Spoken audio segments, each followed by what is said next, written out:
Streamer atau konten kreator ini dituntut 10 juta US dollar. Sama siapa? Sama FIFA. Hah, kenapa bisa begitu dan apa memang benar itu yang terjadi?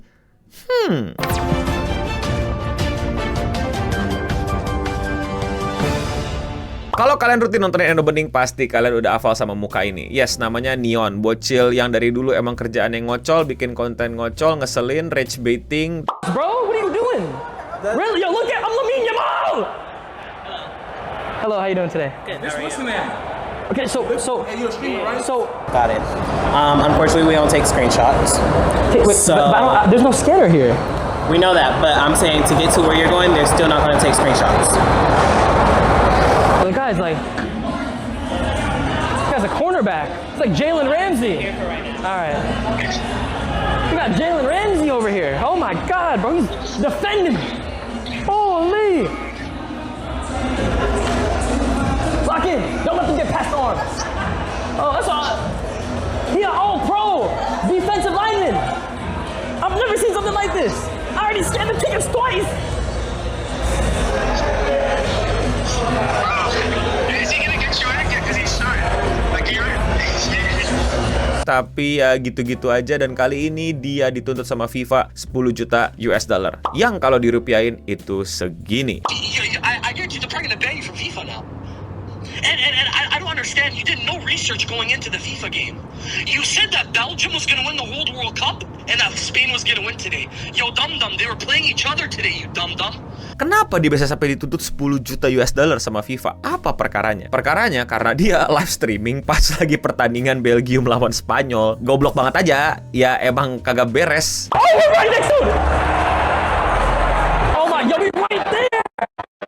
Yes, jadi buat yang belum tahu, kalau ini semua nggak boleh dilakuin ya. Jadi kalian tuh nggak boleh rebroadcasting apapun yang kalian tonton dan kalian rekam selama pertandingan Piala Dunia berlangsung. Dan berbagai macam pertandingan bola sih sebenarnya, karena ada copyright-nya. Ini secara hukum agak kompleks, tapi kasarnya adalah untuk menyiarkan ulang, untuk ditontonin ulang, untuk dijadiin konten, itu tuh ya lu mesti ribet lah. Yang itu sering disebut dengan licensing gitu loh. Makanya kayak, kok kita susah sih buat tonton Piala Dunia di TV gitu kan? Kenapa nggak semua channel nyarin gitu? Kenapa nggak bisa ditonton secara gampang gitu? Karena orang bayar beli untuk bilang di sini gua aja yang nyarin ya. Jadi orang-orang bayar ke gua gitu. Tapi gua bayar kok ke FIFA gitu untuk bisa melakukan ini gitu. Jadi lu pada bayar.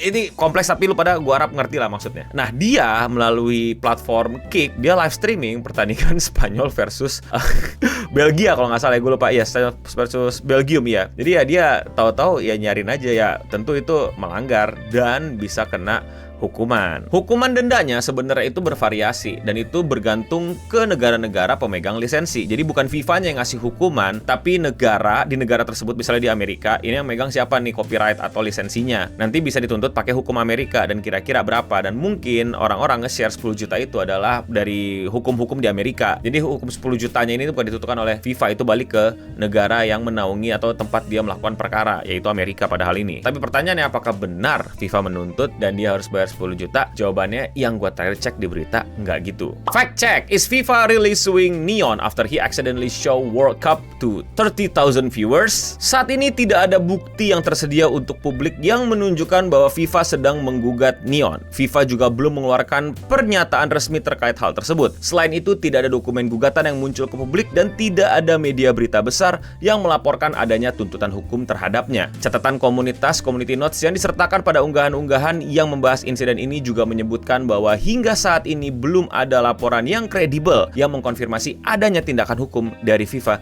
terhadap Neon. Yes, jadi sebenarnya itu semua adalah kerjaan Clipper. Gue nggak bilang Neon nggak keluar tanpa hukuman. Jelas ada peringatan, terus kalau nggak salah siarannya sempat diputus dan lain-lain. Dan ini juga bukan semacam encouragement untuk kalian melakukannya karena nggak bakal dapat hukuman. Enak aja, belum tentu. Jangan lakuin ini, jangan kalian siarkan ulang, jangan kalian macam-macam sama copyright FIFA. Sekarang belum ada hukumannya untuk Neon, mungkin nanti ada, karena ini baru banget terjadi. Lagian temen gue channelnya udah hilang ya, sempat hilang gara-gara dia nobar bola, walaupun nggak nunjukin visualnya, tapi tetap aja copyrightnya keras. Nggak usah coba-coba, nggak usah macam-macam. Tapi sayangnya dalam kejadian ini Neon belum mendapatkan tuntutan hukum sebesar itu juga. Dan yang meramaikan kalau dia dituntut 10 juta US dollar sama FIFA dan lain-lain, itu kerjaan Clipper. I guarantee they're probably gonna ban you from FIFA now. And I don't understand. understand. You did no research going into the FIFA game. You said that Belgium was going to win the whole World Cup and that Spain was going to win today. Yo, dum-dum, they were playing each other today, you dum-dum. Dum-dum, did you not realize that Belgium was playing Spain today, dum-dum? Are you that stupid? You need to do some research. This is why you need a creative team. This is why you need to do something. Biar klipnya naik, biar orang-orang pada kepo sama dia dan nontonin streaming dia. Wait, what? What? No.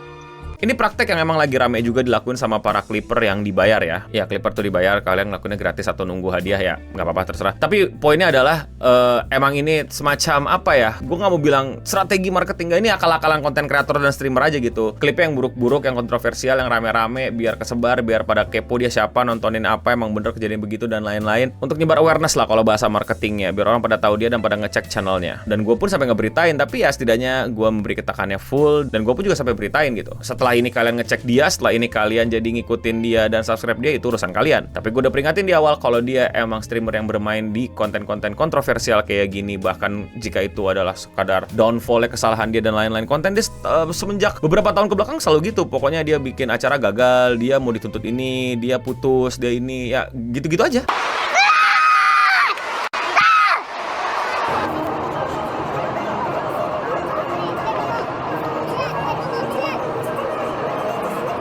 Dan seperti biasa, kalian yang bilang katanya sinetron jelek, kalian sendiri menikmati sinetron paling murah yang bisa diberikan internet, yaitu sinetron-sinetron streamer. Like, you know, I've been through a lot these past few months and all this stuff.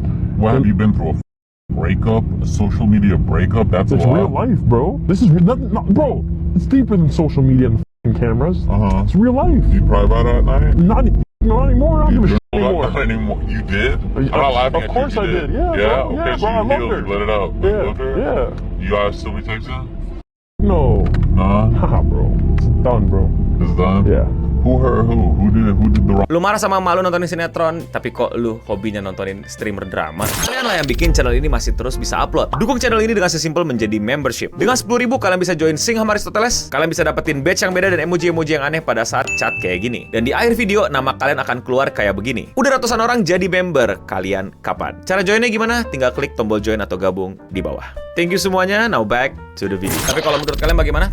Komen di bawah. Sekali lagi ya, jangan kalian coba-coba streaming, upload konten. Bahkan yang beberapa konten aja gue nggak berani upload gitu. Gue pengen bahas yang kayak macam pelanggaran-pelanggaran Argentina versus Mesir, Egypt itu gue takut lah channel gue kenapa-napa. Gue nggak mau lah. Traffic bukan segalanya dalam hidup gue. Channel ini adalah tempat gue berbahagia dan ngobrol sama kalian. Jadi nggak usah aneh-aneh dah gue. So, jangan coba-coba lu melakukan pelanggaran copyright Piala Dunia. Komentar hari ini datang dari video dimana gue ngebahas peralatan latihan sampai jersey, sepatu, dan kolor Henry timnas Inggris ya. Kayak Henry Kane dimaling di Amerika. Komentarnya datang dari Traf. Negara dengan militer yang kuat, agen intelijen terbaik, teknologi yang canggih, gak bisa jagain sepatu bola. Kurang lucu apa lagi coba?